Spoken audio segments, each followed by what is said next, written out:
And we're live.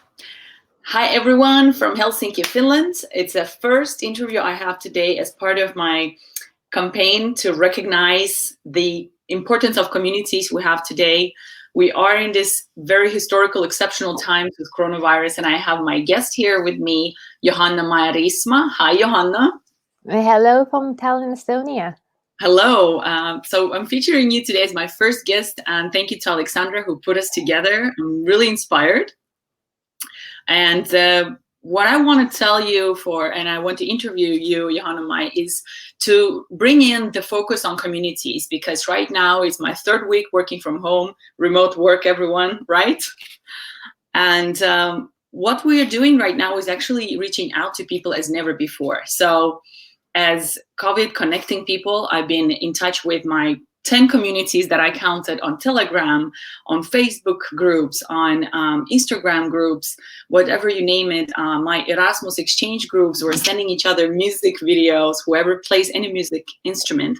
And what does this mean for our future at work? What does it mean for bringing us closer together? You know, I work with diversity inclusion, I promote social capital, and I feel this is something that we have neglected. So my vision is, with this series of webinars, interviews every Wednesday, that to recognize the meaning of communities for individuals, businesses, and society, and to say, can we have an International Day of Community? There is not a holiday, yet there is 600 million clicks on Google today if you write the word community. So I want to, without further ado, to get into your work, Johanna-Mai, and say, what is you're doing with Zelos app, and how do you promote community building in these really difficult times? Yeah. Okay. Well, the background to this is that we have, over the past couple of years, we have built a volunteer engagement application. So it's a piece of software that lets organizations quickly engage large communities. So until this crisis hit, we were mainly servicing festivals or conferences or campaigns, organizations who really needed to bring in a lot of people together quickly and put them to work in a common direction, so to promote collaboration. The mechanics behind the app is that it will let you find the one right person out of hundreds, the one right person who wants to do this thing right now, who wants to engage with you just right now. So that's the background. And over the last couple of weeks, it has been a really busy time for us at Zelos, as we've been supporting communities to engage, regular civilian people in their area, in their country, to help each other, to help their community members. So we've been giving them quick tools to get like thousands of people on board in your city, in your country, who want to help you whenever this need should arise, and then match these people with different demands. For example, here in Estonia, we launched with a volunteer group who is doing grocery deliveries to elderly and people at risk. So whenever there is a need, there is a person who doesn't want to shouldn't go shopping right now, and they say, well, can someone do it for us? There's like 2,000 plus people across the country who are just waiting for the notification on the mobile phone that someone needs my help, and then they react. So this is what we're currently doing, and trying to see what new needs are arising for communities. Like, how can we make this like really easy for people to help? So you're community builder right now, in which you kind of pivoted your business, right, to make it valuable and applicable in times of crisis. So how many people have signed up to join the grocery outlet of the app? Okay. Here in Estonia, these numbers I know really well. That's about 2,500. But a week later, the exact same project launched in Latvia. Okay. So I don't have their numbers too well, Yeah. but there is a group also in Latvia who is doing the same thing. Who needs grocery shopping, who needs the dog go for a walk, and they are matching local volunteers who can all sign up and say, I'll do it when there is a need in their area. And we're looking to grow this forward. We have really interesting use cases also outside just simple grocery deliveries, but there are different causes or different communities who need to solve stuff together as a big group. So kind of a hive mind. So not everyone can commit to a lot of things or scheduling or these old ways of community planning, but the reactiveness of modern communities is really valuable. So whenever there is a need, it can be instantly communicated to thousands of people, and somebody will help you. One of them.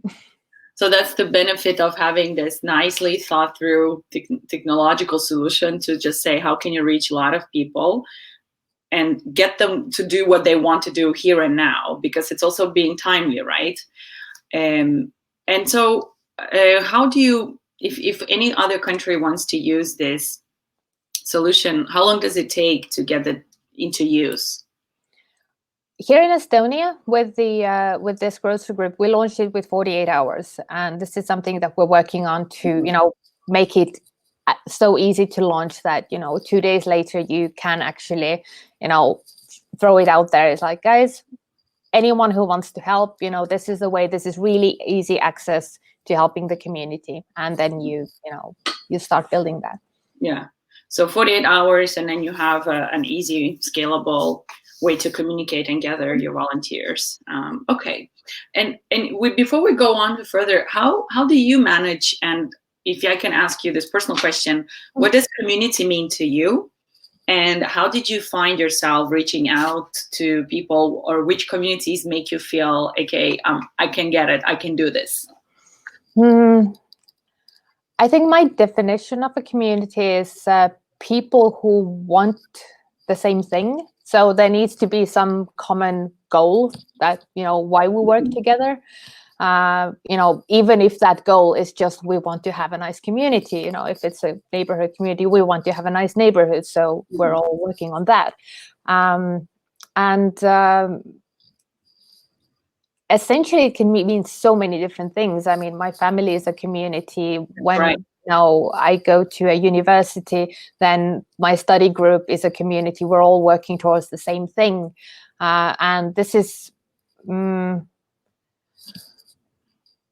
my recent experience from communities has been really, really powerful. Well, since we started our company a couple of years ago, we've been also going through these community projects like startup accelerators, and participating in conferences or becoming members of different communities. Me being here on your webinar is also because I'm a part of this very specific community that is linked to you. So I think the definition can be like really flexible, but also, I don't know, it's more of a feeling. If you feel like you belong, then you're in the community. And the sense of belonging usually comes from the need of, working in the same direction. If I don't care about the direction, I don't feel like I belong. Right. So, and that's a nice word you catch up on there, this sense of belonging, because that's obviously what I think we all want to approach when we move to a new country, when we are in the new setting, when we are in a new company. So how do you feel that you belong and get the best version of yourself? You feel safety, you feel connected, you feel included. And this is really where the social capital, it all plays in. How do you feel, now that you create this with the Zelos app, you create different communities that serve different kind of purposes. How does that, what do you think it means for people who are part of this? And who actually, is there any stories that you have that are so interesting that could be, important for the future of how Estonian society looks at immigrants, or how they look at the intergenerational links? Because there are a lot of people at risk, like elderly healthcare professionals. We have at risk group with who are immune how they call them, immune compromised. Mm-hmm. Yeah. Is there anything that you noticed that as an output of Zelos app? I think the recent weeks have taught me something that I kind of knew before, but I mean it's not like directly related to this pandemic to say, but just generally we're when it's difficult time, then the willingness or the adaptability of collaboration, this becomes like a lot more available, and the ability to do things together. I think there's some part of this doubt or questioning that goes away when we're all against this one common enemy. So when otherwise you'd have to deal with a lot of questions as like, do I belong? Are we here together? What exactly are we doing? And you have a lot of scattered opinions or different groups. Then when it's really clear that we're all against this one pandemic problem, then it's amazingly easy to collaborate with other people because it's obvious. Yes, there's no question, we need to collaborate. And the same, it's the same decision for all different people, despite your culture background, your political views, your belonging, your upbringing. None of this is above this problem. So you all agree that we're in it together, and it's just become so much easier. Yeah. And how is, if we talk about volunteering, I mean, I did a TED talk about it, right? But for me, community building is not just around volunteering. It's numbers. It goes to real bottom line. It goes to well-being. It goes to talent recruitment, retention. So it just has to be made much more aware. But how do you think volunteering is relevant today? I'd actually flip that question as it's not about whether volunteering is relevant, because I mean, I don't believe that there is a generally thing such as volunteering. There's no species in humans that are called volunteers who are just like, give me anything, I'll just volunteer. This is not a common reaction. However, there are some people who are like this, but this is not the norm. Why people volunteer is because they believe in something. They believe in a cause, and they have faith that I can make it better. I can contribute to this cause. So I flip the question, not is like how relevant is volunteering or volunteers today, but how relevant are our causes today? Because there's obviously always a lot of work to be done with companies who engage volunteers about the recruitment, about the engagement, retention, what is the attraction? Why would I want to volunteer here? So when there is no big common enemy to fight, everyone needs to find their own cause. It's like, okay, we are saving this part of the world. We are saving this specific thing in the world. And it's a question about how relevant these things are. Now that we have this one big, cause that everyone signs and agrees to, then there's no question whether I should help. Of course, I should help. Of course, I should help, and I can help, and there are things that I can do to make it better. So, did you give the examples that you mentioned with NHS? Oh yes, NHS. This is an unbelievable story. NHS in the UK, they just last week started recruiting volunteers. So obviously there's a lot of things to be done. They said, okay, we want to have like 250,000 volunteers for different positions around the UK to help with this pandemic. And within 24 hours, I think they got like 400,000 people sign up saying, yes, I want to help. I want to do stuff. So this is, there was no question whether or not they should. It's just these people flooded in and said there were more than they needed. So I think the relevancy is more about the cause. And once the pandemic is over, I think there's also a lot of questions to be asked about the relevance when, you see organizations or charities wonder about, it's like, where do we get volunteers? We have a hard time recruiting. Then it's not about specifically, the volunteers or recruitment or the program itself. It's more about, is your cause relevant, or should you, attract volunteers for this type of cause? So that's... Well, I think relevancy is one thing, to mobilize huge numbers of people, as in you say in UK with NHS, and also in Uzbekistan, there's been a huge breakthrough of volunteer power, this people willingness to help, right? And this is the bringing out this whole globally, we can see this surge of bringing out the best in people, to just give and help and willingness to give. But I think that also is the people who, people find causes that are close to their heart, right? If you have a person with a cancer, probably want to volunteer for a cancer society, or if someone needs to, build up, there's the social justice, there's the gender issues, there's violence. There's all kinds of stuff. But I guess it's what I really like what you say is that also the fact that people volunteer if they believe in something, and that's one thing is belief, but also believe in their own agency that I can make change. So I think with your app and your solution through tech, you can make a scale of ideas, like a scale of people coming together and showing the business case that was like, hey, we need to do something about this problem. But also the whole power of how civic action is part of any social, any country's development. I work and volunteered and still volunteer with Global Dignity, and we're in 70 countries. Right now, we've been mobilizing forces, like even having a phone calls on a weekend to say, what can we do to reach out to our audience with positive messages? And remember, you have this in UK, they started this rainbow campaign, drawing rainbows and making sure that kids also spread the positive vibes. And there are a lot of initiatives done also European young leaders. We have Global Dignity of Finland. There is International Women of Finland network that like everyone is trying to do that little thing. But how if we go back to technology, how does technology help measure impact of this work? And it's volunteering communities, but just communities in general, because you offer varieties of ways to engage. How does it help drive impact?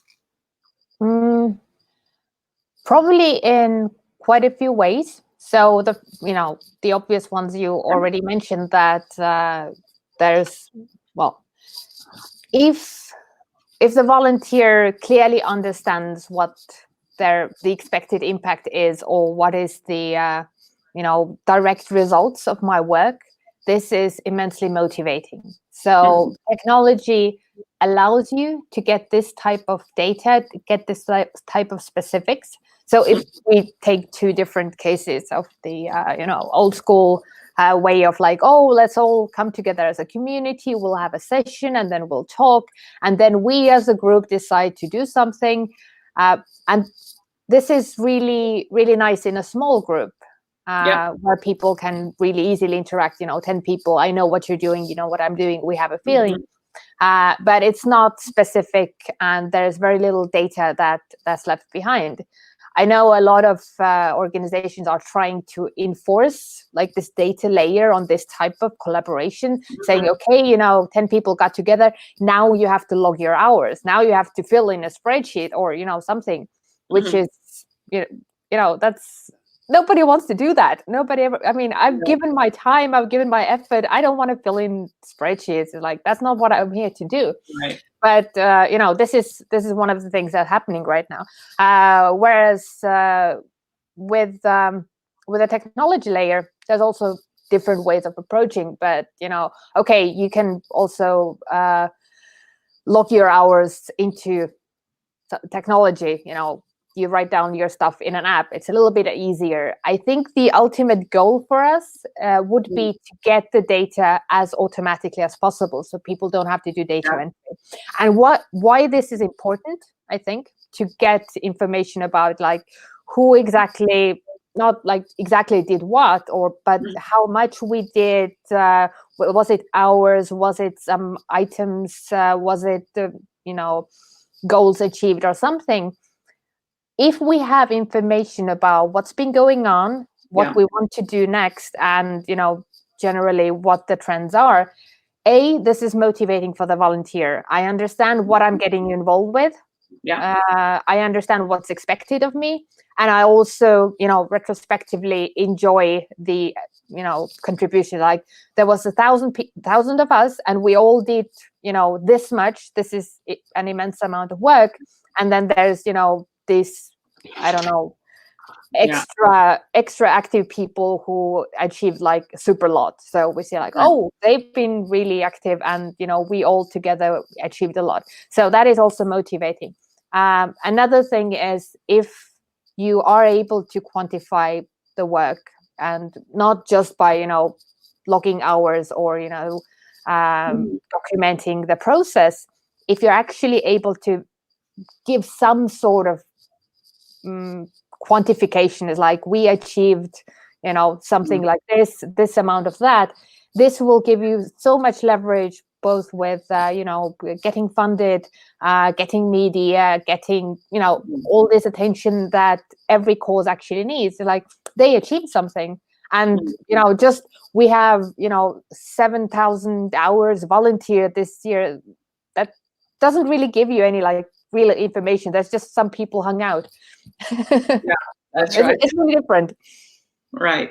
So when you say that how technology helps drive impact with the app, let's take your app. I want it to be as tangible as possible. Yep. So first you say it's with an app, it's quite nice presented for any volunteer with any kind of experience. It's motivating to be. There is a place to go and make sure that what you're supposed to do. Second, you know what your expectations are. That you feel like, okay, I know what I can contribute because I sign up for the task that I can actually handle. And 3 is that you enjoy the process because you see the completion, right? The completion, you can see there's some gamification probably. And then it's just all in one spot. And then it's also feeling that, okay, is that I'm helping the community. So I think what's interesting is that, yes, you're online, it's not really community, but it is still a community because you are giving back to your hood or to the country. Can you quickly mention who are the people who joined, and the grocery? I guess it's the grocery element there. Okay, let's go back to Estonia. This first case study. This is a really, really simple differentiation. So people who download the app, they're usually young people, healthy people. They're like, okay, I'm not in the risk group, I'm probably fine, taking precautions and doing the shopping. So they're very tech savvy, app savvy. They really, like it. There's a notification, something needs to be done. I'll just press the button and it's already happening. It's really clear and simple. The other part, which is the other part that's really important is the phone line for all elderly people. And which is also why this self-moderating assistance apps rarely work. If it's if it's just an app on both sides and there's no moderation, it's like, oh, find a friend in your neighborhood and just organically, I don't know, somehow make it happen. When you're in the risk group, if you're 80 years old, you do not use an app. You don't probably use smartphones. There are exceptions, but the majority.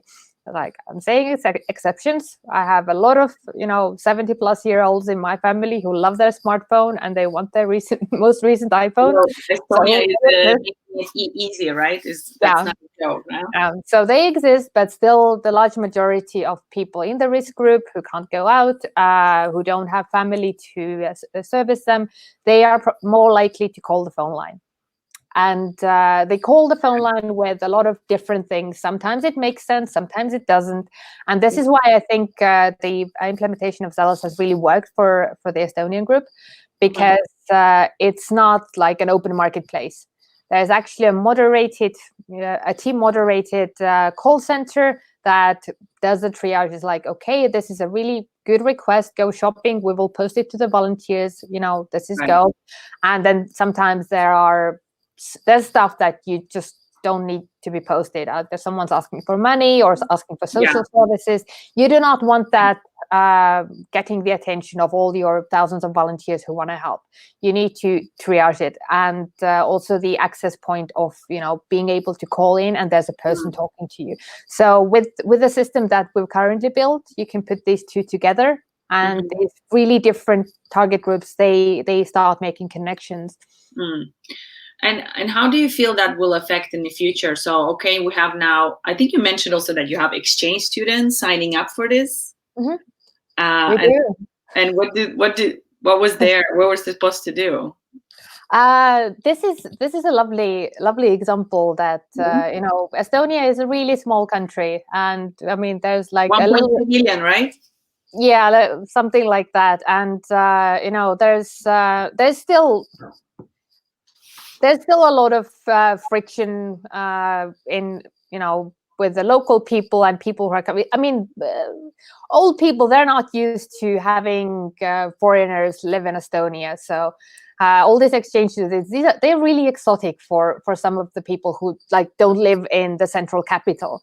And what has been happening, not a lot, but there's a couple of stories that I picked up from the call center, is that the exchange students, they really want to help. They want to belong in the community, and there has been easy access to helping. So they all signed up. They're like, okay, I want to help the community.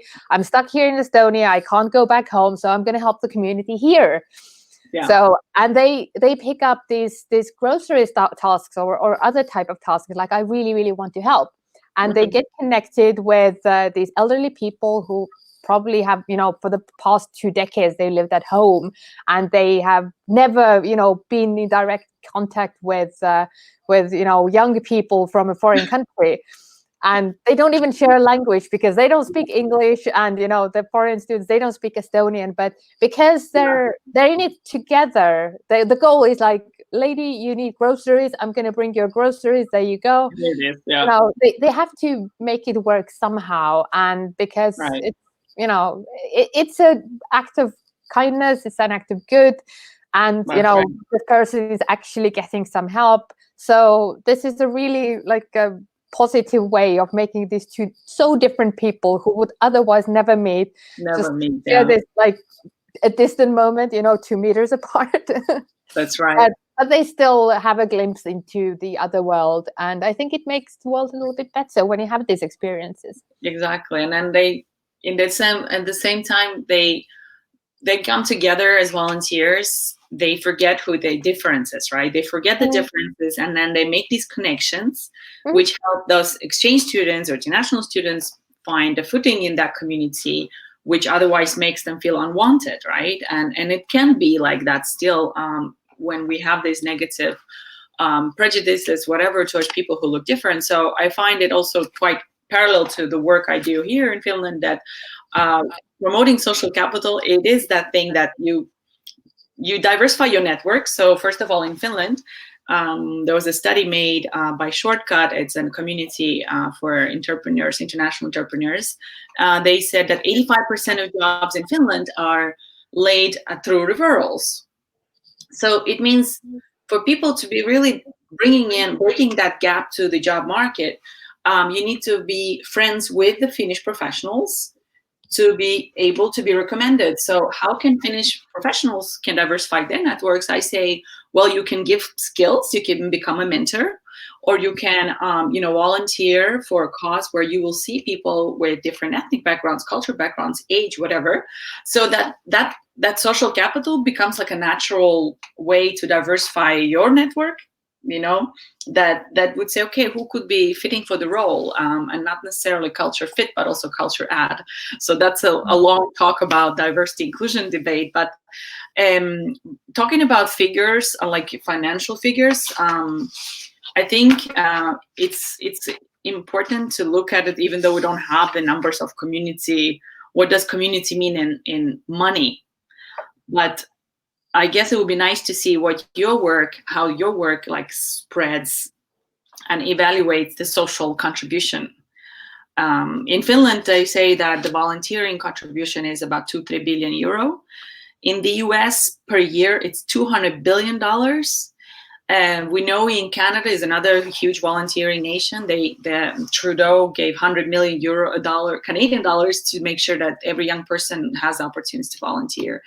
And so that in that sense, I feel it has to be also part of corporate inclusive culture. I mean, what do you feel?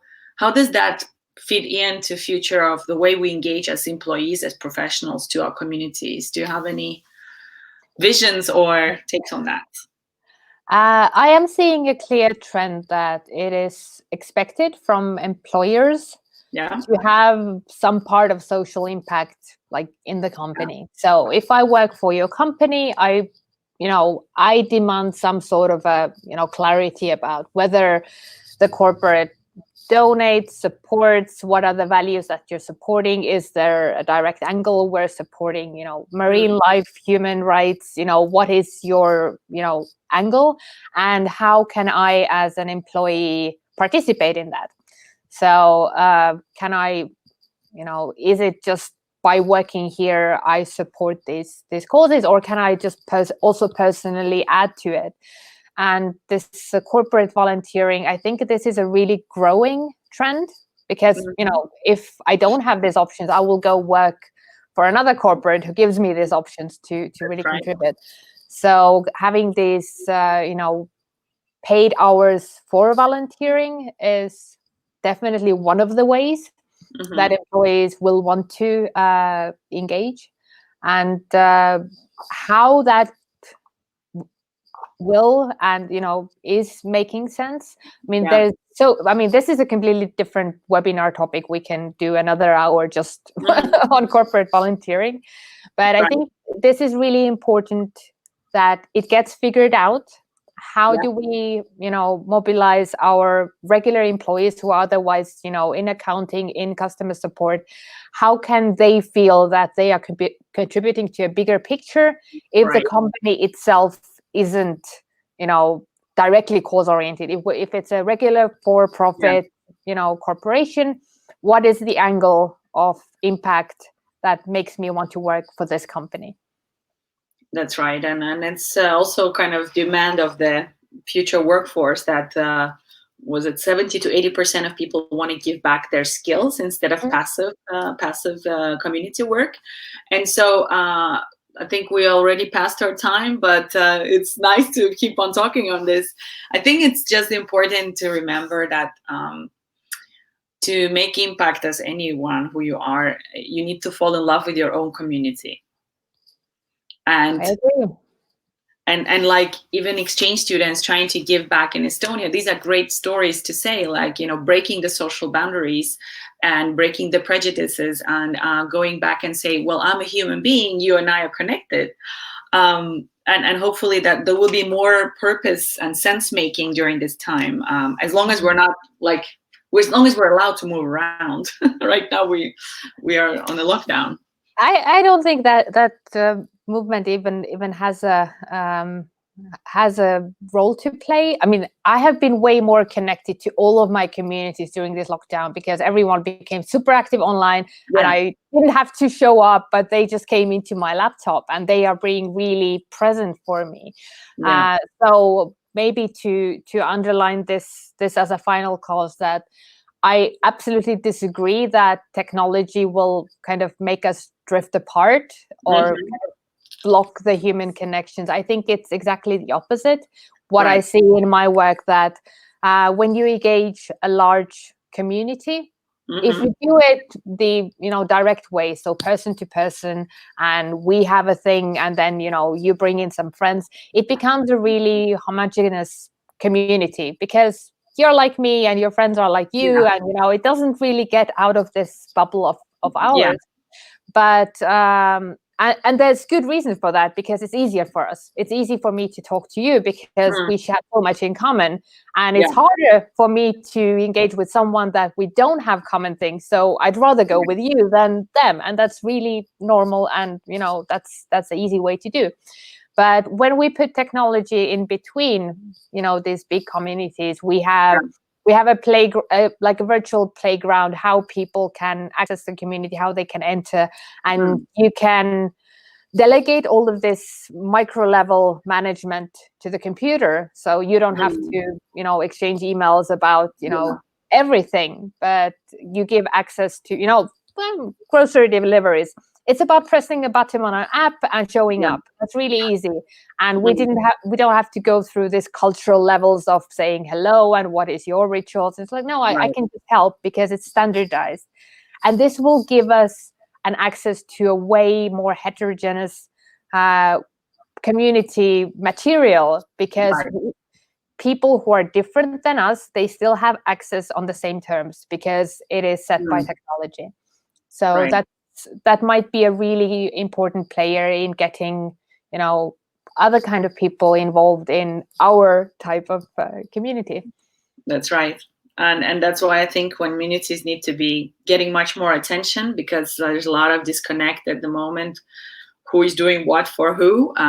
We're looking inside, but we're also looking outside. And I find myself a refuge in local community, but also global community, right? And we are multiple identity people, but I think as long as we have that social capital, we can put it into use, and we can overcome this anxiety, panic, fear, and just give tribute to community leaders around us. I will be interviewing later.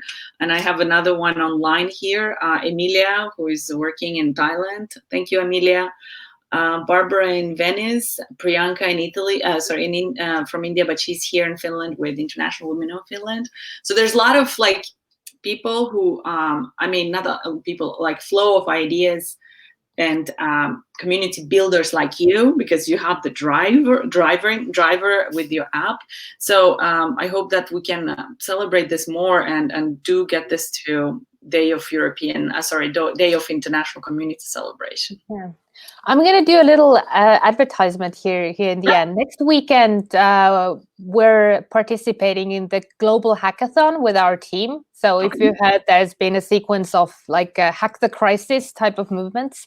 I started from Estonia. So now next weekend, there's this global initiative that's taking place. And what we're entering with is a community project where we upgrade our the community part of our software to make it, to do the 48-hour launch easier. And we're currently looking for community leaders, anywhere in the world, who have this type of community initiative that they want to expand to a lot of people. So who would want to launch in their country? It can be grocery deliveries to people during the crisis, but it can be something completely different. So what we want to do next weekend is to launch with several instances around the world to help communities really engage their people for a good cause. So this is a open recruitment of who wants to come with us to this hackathon. Let's, show the world that communities can be, put together in a few days. And if the goal or, the cause is strong enough, it's going to work. Right. It's going to work. Is that with the Garage 48? Exactly. Great. They actually did one of the first hackathons also in Uzbekistan. So I'm really, gotta love Estonia, right? So I think it's also going to be put on, there's a new initiative also on showing community help with European young leaders. It's EU Resilience. So I'll make sure to retweet it there. We try and collect stories of hope and community and solidarity. So EU Resilience is one account. We have Hack the Crisis with you and the Garage 48. Please share the link after this. And and where do they go to find your app? GetZelos.com. Zelos.com. Hi, Noza Suryarova from Tashkent. Yes, another community leader in Tashkent with alumni. So thank you so much. Zelos.com, right? GetZelos. GetZelos.com. GetZelos.com. Yeah. Okay. So I do want all of you to take a phone or write thank you to your community leader. And I thank you, Johanna-Mai, for your time and sharing. Thank you for having me. Together. Let's grow together because we are together. Take care. You too. Bye-bye. Bye.